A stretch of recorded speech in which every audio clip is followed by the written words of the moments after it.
Hello my dear friends, આજે આપણે reading કરવા જઈ રહ્યા છીએ મકર રાશિવાળા લોકો કે જેમના નામ ખ જ પરથી સ્ટાર્ટ થાય છે. એમનું 14 જૂનથી 20 જૂન સુધીનું વીક કેવું રહેવાનું છે. તો ચલો જોઈએ એમની ફેમિલી લાઈફ, લવ લાઈફ કેવી રહેશે. પ્લીઝ યુનિવર્સ મને જણાવો.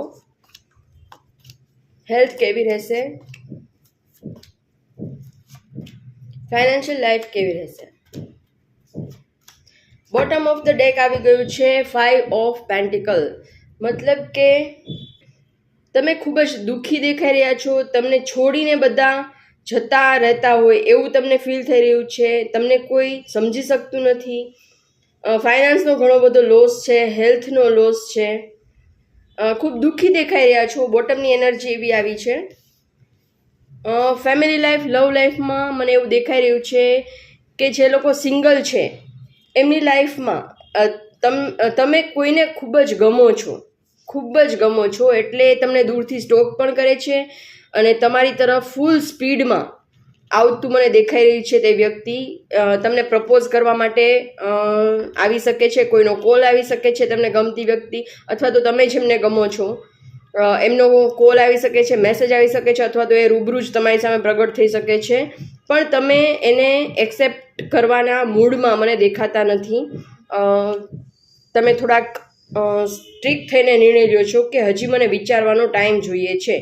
તો તમે એને એક્સેપ્ટ કરતા નથી અને એમને સ્ટોપ કરવાના મૂડમાં છો. અને ખૂબ જ તમે મને ચિંતા કરતા પણ દેખાઈ રહ્યા છો કે બધાને તો કેવા સરસ લાઈફ પાર્ટનર મળે છે, લવિંગ, કેરિંગ, મને કેમ ડીલે થાય છે અને જે મળે છે એ મારી એક્સપેક્ટેશન પ્રમાણે નથી હોતું. એવું થિંકિંગ કરતાં મને તમે દેખાઈ રહ્યા છો. થોડાક ચિંતામાં મને દેખાઈ રહ્યા છો અને કમ્પેરિઝન કરતા દેખાઈ રહ્યા છો. જે લોકો મેરિડ છે એના માટે એવું દેખાઈ રહ્યું છે કે ઘરમાં મતભેદ થઈ શકે છે. તમારી વાત સામેવાળી વ્યક્તિ નહીં સમજે અને તમારે ઝઘડો થઈ શકશે તમારા પાર્ટનર સાથે.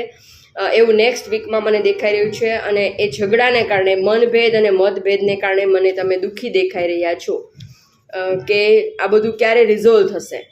એ ટાઈપનું એનર્જી મને નેક્સ્ટ વીકમાં દેખાઈ રહી છે. હેલ્થ તમારી ખૂબ જ સારી છે, ડિવાઇન બ્લેસિંગ છે.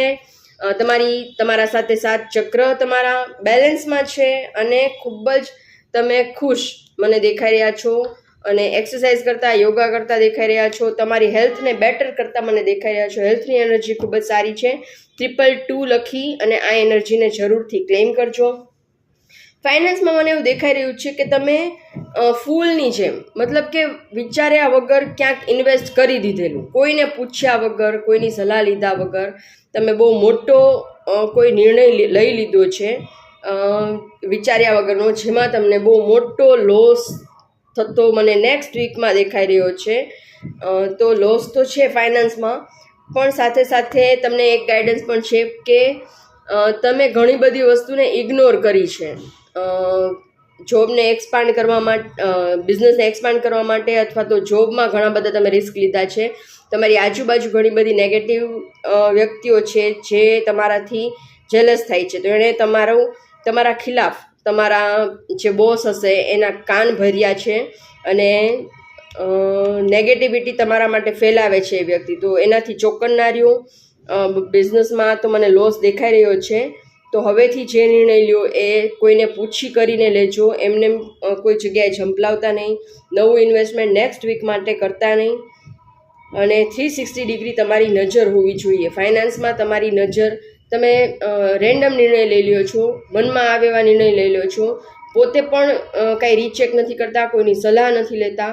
તો એ બધું કરીને આગળ વધો, એ તમારા માટે ગાઈડન્સ છે. પ્લીઝ યુનિવર્સ મારા વ્યુઅર્સ માટે એક ગાઈડન્સ આપો કે જેને લઈને એ આગળ વધે તો નેક્સ્ટ વીક એમનું સારું જશે. શેરિંગ, તમને દાન પુણ્ય કરવાનું કહેવામાં આવી રહ્યું છે. થોડુંક દાન પુણ્ય કરો એટલે તમને ડિવાઇન બ્લેસિંગ્સ મળશે અને આ લોસમાંથી તમે બહાર નીકળી શકશો.